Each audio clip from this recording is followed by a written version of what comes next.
Salut mes VIP, aujourd'hui je viens avec les clés des questions que nous nous posons d'habitude. 50 leçons pour les femmes mariées. Alors je viens là avec des clés. Les clés pour ne jamais se perdre dans son rôle, dans son foyer. Les questions que l'on aime se poser dans le foyer. Sur les 50 leçons pour les femmes mariées. Pourquoi dire si c'était à refaire? Nous avons l'art de le dire parfois dans les expériences vécues de la vie, n'est-ce pas? L'expression « si c'était à refaire » n'est pas un regret. C'est une leçon de sagesse. C'est le moment d'où une femme regarde son parcours avec honnêteté et réalise qu'elle aurait pu faire certaines choses différemment. Elle ne renie pas son mariage, elle ne renie pas ses enfants, elle ne renie pas son amour, mais elle reconnaît qu'elle voulait tout donner aux autres. Elle s'est parfois oubliée elle-même. Les clés numéro 1, cette clé-là, ne jamais se perdre dans son rôle. Beaucoup de femmes deviennent uniquement épouses, mères, cuisinières, infirmières, organisatrices, mais elles cessent d'être elles-mêmes. Les leçons. Dans mon livre, 50 leçons pour les femmes mariées. Votre famille a besoin de ce que vous faites, mais aussi de ce qui vous êtes.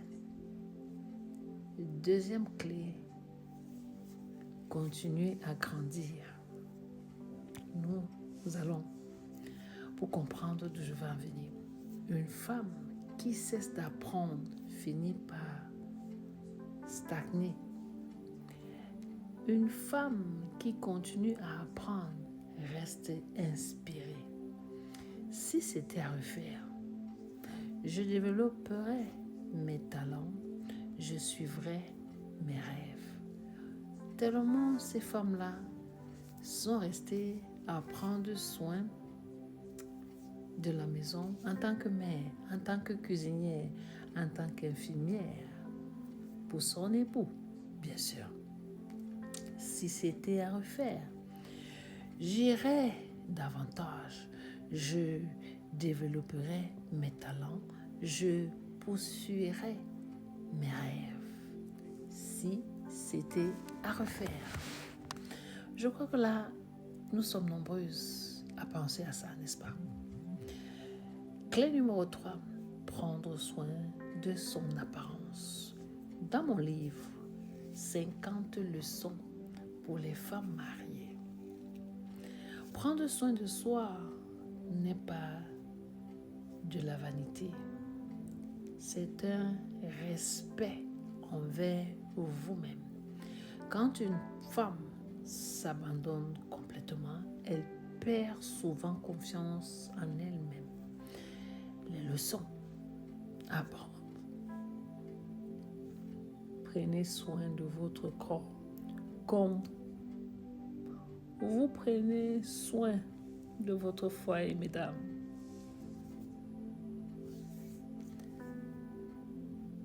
Clé numéro 4. Ne pas faire de son mari son univers entier. Aucun être humain ne peut porter le poids de votre bonheur à lui seul. Si c'est à refaire, je garderai mes passions, je garderai mes amitiés, je garderai mes projets personnels. Si c'est à refaire. La clé numéro 5, apprendre à communiquer avec avant d'exploser. Parfois, on ne sait même pas communiquer dans la relation. On communique avec force, on communique parfois en silence, sans mot dire. dans les couples. Beaucoup de couples souffrent parce que les frustrations s'accumulent pendant les années. Puis, un jour, tout explose. Le sang. Pourquoi mon couple ne marche pas? Parlez avant que la blessure ne devienne une montagne. C'est pas ça, mesdames. Les clés numéro 6. Cultiver la douceur. Alors, je parle dans mon livre de la douceur, de la douceur. La douceur est une force, mesdames. Une femme douce n'est pas faible. Elle sait parler avec sagesse, même lorsqu'elle est blessée.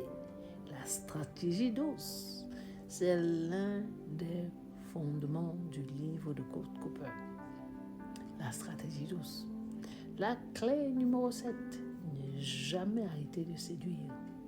La séduction ne s'arrête pas après le mariage. Elle évolue. Un sourire, la stratégie douce. Une attention, un mot gentil, une surprise. Tout cela nourrit l'amour. La clé numéro 8, avoir une vie spirituelle solide. Le couple sans fondation spirituelle est plus vulnérable aux tempêtes. La stratégie douce, leçon. Priez ensemble. Priez pour votre paix intérieure. Priez pour votre foyer. La clé. 9. S'aimer soi-même. On ne peut pas donner ce qu'on ne possède pas. Jamais. Une femme qui se maîtrise aura du mal à recevoir l'amour des autres. Si c'était à refaire, je me parlerais avec plus de bienveillance. Je me pardonnerai davantage. Numéro 5. Numéro 10. Comprendre que le mariage est un chemin. Le mariage n'est pas une destination. C'est un apprentissage quotidien. Chaque jour est une occasion de devenir une meilleure épouse, une meilleure partenaire et une meilleure vision de soi-même. En conclusion, si c'était à refaire, je continuerais à aimer, je continuerai à servir, je continuerai à prendre soin de ma famille, mais je n'oublierai plus.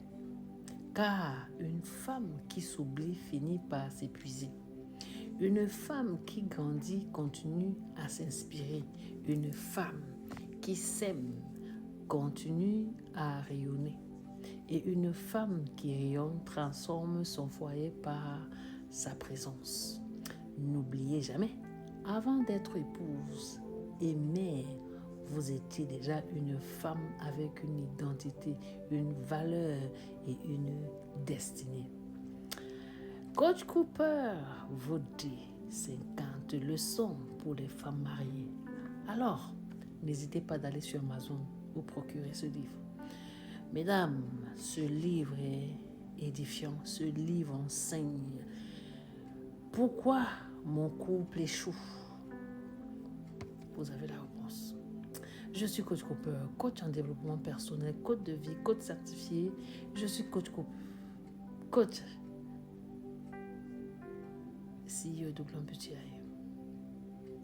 Et l'auteur du livre L'Alliance parfaite, 50 leçons pour les femmes mariées, les femmes aiment les menteurs. Alors à vous.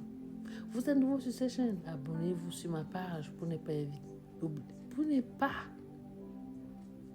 je dis bien, abonnez-vous pour ne pas manquer mes vidéos d'édification, pour être édifié tous les jours. À bientôt, mes VIP. Soyez tous bénis. Ciao et merci encore.